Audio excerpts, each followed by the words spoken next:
So hi friends, today's video is regarding, as you know, Supreme Court has allowed CBSE to cancel pending board papers. So as a result, CBSE came up with an assessment. How the assessment will be done, मतलब आप लोगों का जो board exam जिनका इन सब जो cancel हो गया है और पेपर्स नहीं हुए हैं, तो उसमें CBSE ने 4 केसेस बना दिए हैं और वो किस तरीके से असेसमेंट उसका मार्क्स कैसे लगेगा। तो वो स्टूडेंट जो ऑलरेडी अपेयर हो चुके हैं, जिनके सारे एग्ज़ाम्स के लिए अपेयर हो चुके हैं, सो उनके लिए कुछ कैंसिल नहीं है, उनके लिए उनका मार्क्स नॉर्मल जैसे बोर्ड के मार्क्स आते हैं उस तरीके से उनका मार्क्स आएगा। तो फर्स्ट पॉइंट वही कह रहा है, for students who have appeared already appeared in all the exams, the results will be based on their performance. दूसरा केस 2, अब देखिए केस 2 और केस 3 में सिर्फ मीन्स इसमें फ़र्क है और कुछ कन्फ्यूजन हो सकता है, आपको इसको ध्यान से पढ़ेंगे तो कन्फ्यूजन क्लियर हो जाएगा।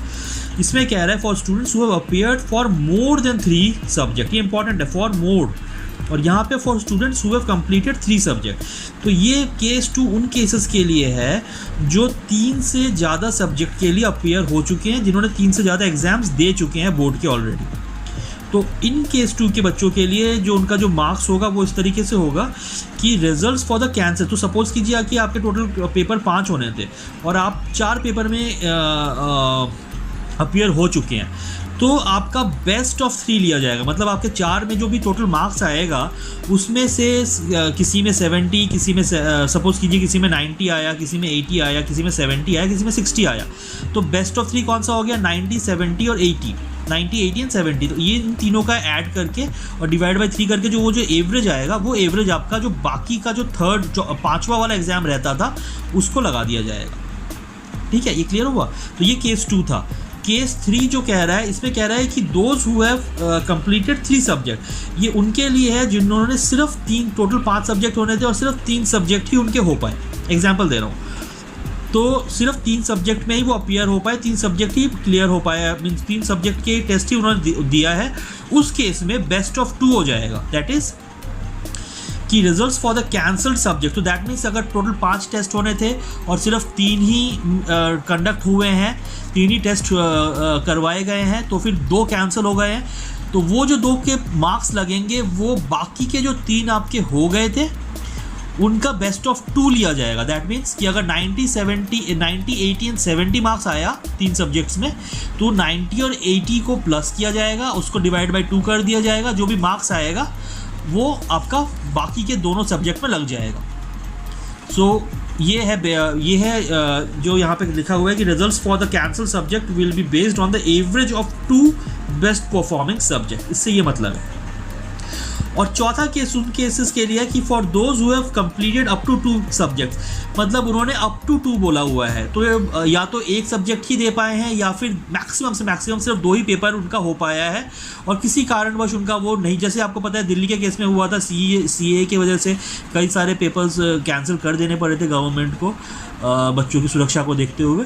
तो इसीलिए उस तरीके के केसेस में अगर और भी कहीं पे नेशन में कहीं भी इस तरीके के केस हो, तो उस तरीके के केसेस में जहाँ पे कि बच्चों ने सिर्फ 1 या 2 पेपर मैक्सिमम से मैक्सिमम दिया हुआ है, तो वहाँ पे उन केस में results will be results for the cancelled subject will be based on the performance in the appeared subjects. That means कि वो जो 2 पेपर जो आपने या 1 पेपर दिया, लाइक आपके 1 पेपर में 90 आ गया, तो वो plus internal and practical projects, जो भी आपने स्कूल में इंटरनल एंड प्रैक्टिकल प्रोजेक्ट्स वगैरह किया हुआ है, उसके जो मार्क्स जुड़ेंगे, तो वो और इस 90 मार्क्स को मिला के उसको एवरेज निकाल के फिर उसका जो बाकी के जितने भी, अगर 4 बचे हैं या 3 बचे हैं, 2 ही केस हो सकते हैं। अगर आपने 2 एग्ज़ाम दिया है तो 3 बचे होंगे, अगर टोटल 5 है तो टोटल 5 एग्ज़ाम्स होने थे, तो 2 एग्ज़ाम दिए हैं तो 3 बचेंगे और 1 एग्ज़ाम दिया है तो 4 बचेंगे।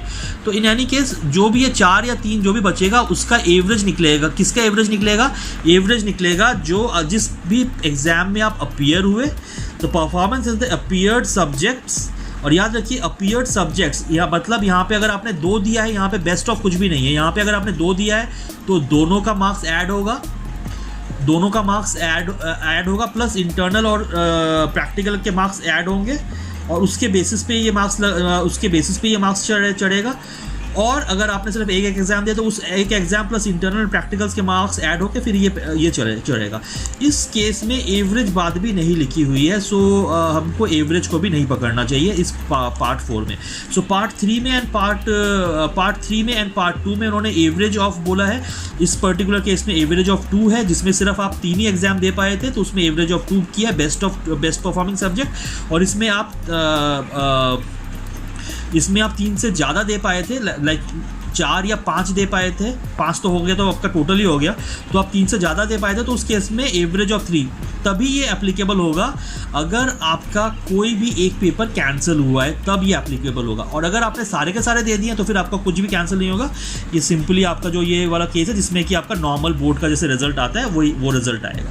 सो आई होप ये वाला बहुत ही क्लैरिटी के साथ इस पर दिया हुआ है। आप लोग प्लीज़ आज का न्यूज़पेपर पढ़ें, और इनकेस अगर मिस हो जाता है तो आप प्लीज़ हमारा चैनल देख के इससे अपने कोई भी डाउट है तो आप ऑनलाइन में भी जाके देख सकते हैं।